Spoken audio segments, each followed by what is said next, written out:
எண்ணெய் ஊற்றிக்கலாம். வெங்காயம் போட்டுக்கலாம்.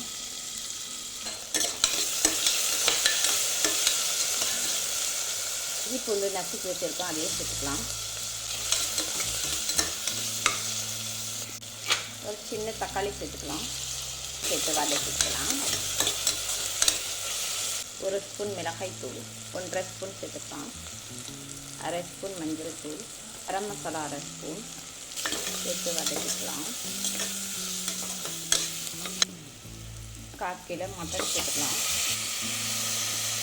உப்பு சேர்த்துக்கலாம். மல்லித்தூள் 1.5 ஸ்பூன் சேர்த்துக்கலாம். மல்லி இலைகள் சேர்த்துக்கலாம். பசங்களுக்காக லஞ்சுக்காக செஞ்சுருக்கோம். என்னளவு தண்ணி ஊற்றிக்கலாம்.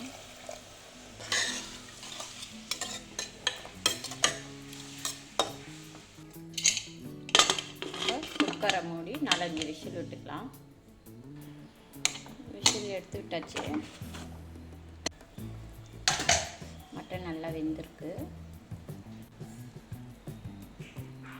இப்போ மட்டன் குழம்பு ரெடி ஆயிடுச்சு. இப்போ பசங்களுக்கு லஞ்சு கட்டிடலாம்.